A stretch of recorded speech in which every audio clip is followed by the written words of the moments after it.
আসসালামু আলাইকুম বন্ধুরা। আজ আপনাদের সাথে শেয়ার করব খুবই ইউনিক একটা রেসিপি, আর সেটা হলো টমেটো পরাটা। পরাটা তো অনেক খেয়েছেন, কখনো কি এভাবে টমেটো পরাটা ট্রাই করেছেন? বিশেষ করে যারা টমেটোটা খেতে পছন্দ করে তারা কিন্তু এই টমেটো পরাটা আরও অনেক বেশি পছন্দ করবে। চটপটা ও ঝালঝাল এই টমেটো পরাটা একবার খেলে সারা জীবন মুখে স্বাদ লেগে থাকবে। তো টমেটো পরাটা তৈরি করার জন্য এখানে আমি পাকা দুটো টমেটো নিয়েছি। টমেটো দুটো আমি ভালোভাবে ধুয়ে পরিষ্কার করে নিয়েছি। এখন এই টমেটো দুটোকে আমি ভালোভাবে সিদ্ধ করে নেব। আজকে আমি দুটো টমেটো পরাটা তৈরি করব, আপনারা চাইলে আরও বেশি পরিমাণে তৈরি করতে পারেন। তো এটা সিদ্ধ করে নেওয়ার পর নামিয়ে নেওয়ার পরে এটাকে ঠান্ডা করে নিতে হবে। ঠান্ডা করে নেওয়ার পর এর খোসাগুলো আমরা পরিষ্কার করে নেব। পরিষ্কার করে নেওয়ার পর এখন এটাকে আমরা ভালোভাবে ভর্তা করে নেব। তবে এর বোটার অংশটা কিন্তু অনেকটা শক্ত থাকে, এই শক্ত অংশটা কিন্তু আমরা ফেলে দেব। তো দুটো টমেটো আমি ভালোভাবে ভর্তা করে এর শক্ত অংশটা ফেলে দিচ্ছি। তো আমাদের টমেটো কিন্তু ভালোভাবে ভর্তা করে নেওয়া হয়ে গিয়েছে। এখানে আমি 1 কাপ পরিমাণ ময়দা নিয়ে নিচ্ছি, তার মধ্যে দিয়ে দিচ্ছি স্বাদ মতো লবণ ও 1.5 টেবিল চামচ পরিমাণ রেগুলার সয়াবিন তেল। এখানে ময়দার পরিবর্তে আপনারা কিন্তু ভালো মানের আটাও ব্যবহার করতে পারেন। এখন এই টমেটোর সাথে আমি এই ময়দাটাকে ভালোভাবে মিশিয়ে নিচ্ছি।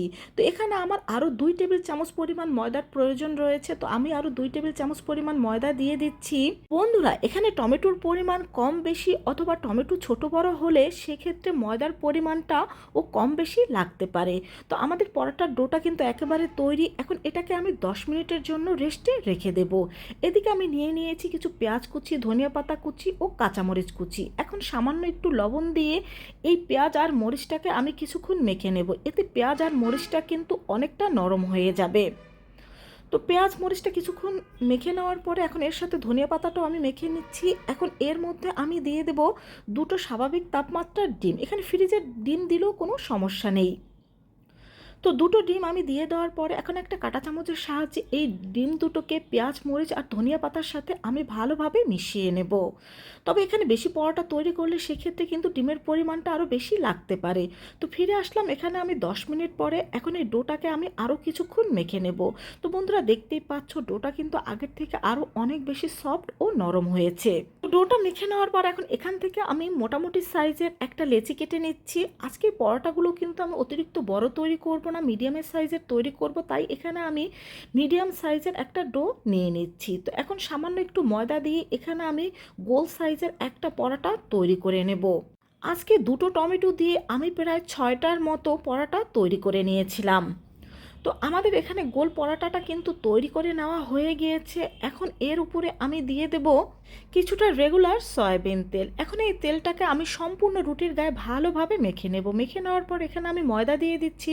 ময়দাটা রুটির গায়ে ভালোভাবে মেখে নেওয়ার পরে এভাবে করে আমি ভাঁজ দিয়ে দিচ্ছি। এই ভাঁজের উপরে তেল দিয়ে আবার এর উপরে আমি ময়দা দিয়ে দেব।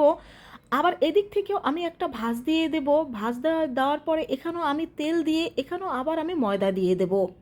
আর এইভাবে করে আপনারা যদি পরোটা তৈরি করেন, এই পরোটা কিন্তু অসংখ্য লেয়ারযুক্ত একটা পরোটা তৈরি হবে।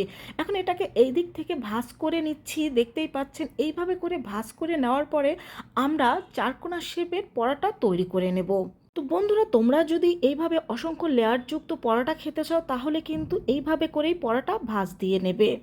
বন্ধুরা, এই টমেটো পরাটা খেতে এতটাই টেস্টি যে দেখবে একবার খেলে বারবার খেতে ইচ্ছে করবে। আর এই শীতের সিজনে কিন্তু প্রচুর টমেটো পাওয়া যায়, তো তোমরা একবার হলেও কিন্তু ট্রাই করে দেখো।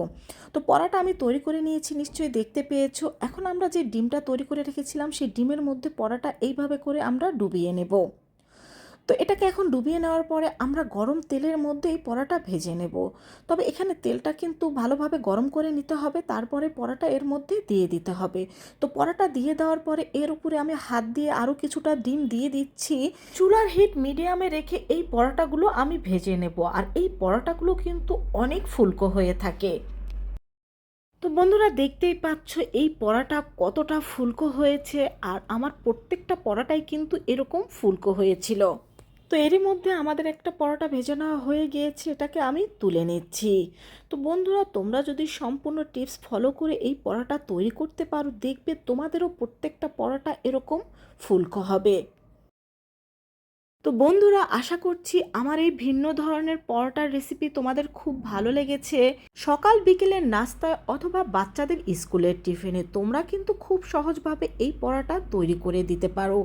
আর এই পরোটা দেখতেই পাচ্ছ যে কতটা লেয়ারযুক্ত হয়েছে। আর এরকম লেয়ারযুক্ত পরোটা খেতে কিন্তু সত্যিই খুব ভালো লাগে। ভালো লাগলে বন্ধুদের সাথে শেয়ার করবে। আল্লাহ হাফেজ।